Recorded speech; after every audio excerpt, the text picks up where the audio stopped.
Ohayou konnichiwa, Yasumi Luke aqui, e dessa vez vamos para mais um anime que está fazendo parte do Anime Challenge 2020, que seria Gekan Shoujo Nozaki-kan, anime que, para aqueles que não assistiram, ele gira em torno da Chiu, que acaba se confessando para Nozaki, a pessoa que ela sempre gostou, porém ela não consegue exatamente se confessar e acaba dizendo que era uma fã dele. Com isso ela acaba recebendo um autógrafo, e depois de perceber o que ela havia feito, ela consegue logo em sequência reunir forças e dizer que queria ficar com o Nozaki para sempre. E é nesse momento que o Nozaki acaba convidando ela para ir na sua casa e ela fica extremamente feliz. Pelo menos no primeiro momento, porque logo em sequência percebe que ela está lá apenas para pintar os betas do mangá dele. Para quem não sabe, betas é praticamente aquelas partes mais escuras do mangá. E o Nozaki ele fazia mangás mensal. O nome do anime, traduzindo, seria mangá mensal para garotas, então acho que já dá para entender qual é o mangá que ele faz. Esse é um anime muito bacana para a galera que curte essa questão de mangaka como Bakuman, entre outras obras. Também o romance dele é bem sutil, mas ainda assim é bem legal.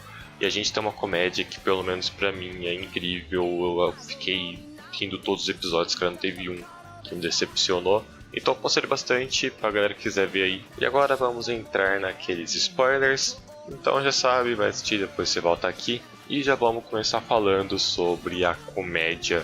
Que, como eu falei, eu ri em todos os episódios. Não teve um que deixou passar batido, cara, a comédia. É um negócio bem difícil de me agradar. E ele conseguiu me agradar muito porque é uma comédia relativamente imprevisível. Isso consegue, é tipo uma das poucas comédias que conseguem me fazer rir mesmo. A gente tem o Nozaki, velho, que ele, apesar de fazer mangás para garotas, mangá shoujo, que normalmente tem essa pegada de romance, o dele tem bastante romance. E ainda assim tem diversas coisas que a Chiu faz que dá pra ver claramente que ela tá se importando com o romance. E ele não consegue ver isso, então é algo extremamente engraçado, até porque nos outros personagens ele vê o romance acontecendo, mas o romance dele mesmo ele não percebe. Ele até era conselheiro amoroso e ainda assim ele não consegue perceber o que está acontecendo com ele, então isso é muito da hora. A gente tem o Mikorin, que é um personagem muito engraçado, principalmente no começo, a primeira aparição dele, onde ele vai lá e ele fala um monte de coisa vergonhosa pra caramba. No primeiro momento ele fica super de boa e logo em sequência ele fica completamente vermelho, sem jeito, cara. É muito engraçado essas cenas, principalmente no começo, como eu falei. E o Mikorin, que também era a referência para o personagem principal, para a garota do mangá do Nozaki. Isso foi algo que eu gostei muito, essa questão de todos os personagens do mangá serem referência a algum dos amigos do Nozaki. Isso acabou criando uma ligação entre o mangá e a história, os personagens, não foram coisas completamente distintas, eles tinham uma ligação, eles tinham algo que juntava os dois. Até que tem aquele episódio onde o Nozaki deixa, eu não vou lembrar o nome, cara, é o Akamatsu, o Mikorin e o cara lá do teatro, eles vão dormir na casa dele por conta que o metrô acaba parando. E nisso ele começa a desenhar a história para o mangá dele, com as garotas fazendo uma festa de pijamas, onde ele estava literalmente fazendo o que estava acontecendo na casa dele se tornar mangá, transformando imediatamente os garotos em meninas. E cara, isso foi uma cena muito engraçada. Um grande medo que eu tinha com esse anime, que na verdade é um medo que eu tenho com praticamente todo anime que tem essa pegada de comédia, é dele depender demais de personagem para conseguir criar uma história, para conseguir continuar engraçado. Por conta que pode sim ficar muito repetitivo, então o meu medo é exatamente eles terem que necessariamente manter personagens novos todo o episódio, obviamente estou exagerando bastante aqui, mas ele ter que trazer personagem novo para conseguir criar uma comédia de novo, cara. Isso aí é um medo que eu tenho em todo o anime, que começa a apresentar muito personagem, eu já fico com esse medo.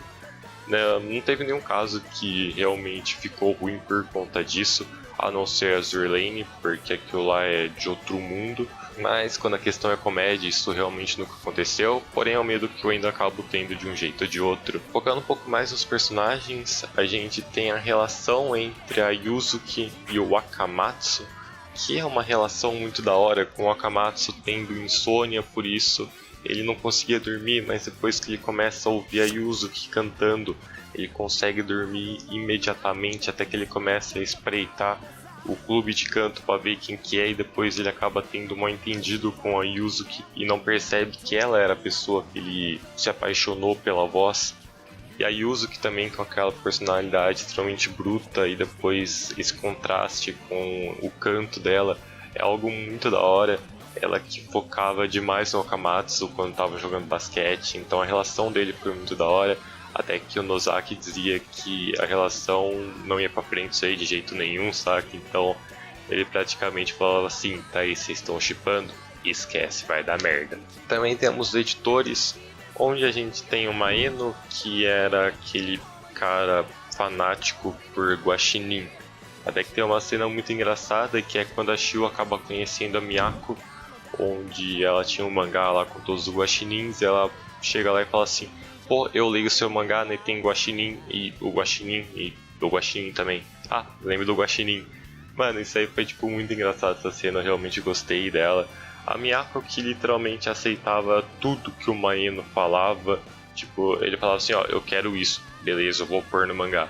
Essa aí acaba, tipo, eu não sei, eu consigo ver isso como meio que uma indireta do criador pra um ex-editor dele, tá ligado? Eu consigo ver muito isso, mas eu sei lá se é o caso ou não. A gente também tem o Ken, que é praticamente o momento onde o Nozaki olha e fala assim: caraca, o meu editor ele é muito bom, ó, ele comparado com o Maeno, que era o meu ex-editor. Até que o primeiro encontro do Nozaki com o Ken, ele é muito engraçado, com o Nozaki mantendo uma distância, conversando com ele pelo celular. E depois eles tentam se aproximar, só que eles não conseguem. E depois tem o Nozaki meio que admirando ele, mas achando ao mesmo tempo que o Ken não gostava dele. E o Ken tentou se aproximar, mas não conseguiu, então acabou ficando com essa distância. É algo muito bacana a relação dos dois. E falando em relação, não posso esquecer de comentar claramente a relação entre a Chiu e o Nozaki, né? O primeiro encontro deles, onde acaba meio que tendo aquele episódio de fogos de artifício, né? Festival, que é um bagulho bem clichê, muitas temporadas terminam com esse episódio. Se fosse pra citar alguma, eu botaria aí Kaguya-sama, a primeira temporada termina assim, a segunda de Katakai Shoujo. Tem mais também, Veisei no Shoujo, eu acho que termina em algo parecido, agora eu não vou lembrar. Mas é um negócio bem clichê, pode-se dizer. E o encontro deles lá com a Chiu sendo levantada pelo Nozaki para passar pelo portão, ou então para subir lá e conseguir ver os fogos, foi algo muito bacana. Tipo, era uma cena que estava sendo mostrada diversas vezes, foi explicado só no final como eles se conheceram. Só da primeira impressão que a Chiu teve de que ele era um delinquente por estar sempre machucado, mas que na verdade aquilo era por dores de ficar trabalhando até de noite. Então eu gostei, mano, foi uma relação muito boa entre eles, que tipo, eu não acho que o romance vai pra frente tão cedo, mas nesse caso eu não vejo problema nenhum. Normalmente vai falar assim: pô, tá enrolando, mas cara, tá engraçado pra caramba, então dane-se. E é praticamente com esse anime que eu começo a chegar à conclusão de que qualquer anime sobre mangá é bom. Porque eu não consigo ver nenhum que é ruim, cara. Tipo, eu não cheguei a assistir tantos. Eu acho que o único que eu vi foi Bakuman mesmo. Porém, eu já vi que Comic Girls muita gente fala bem. Tem Kyokai no Kanata, que muita gente fala bem também. Então eu tô realmente começando a achar que qualquer anime que tem mangá no meio é muito bom. Mas é isso, eu não tô aqui na cabeça de ninguém. Muito obrigado quem assistiu. Juntos com vocês acham. E é isso, sayonara.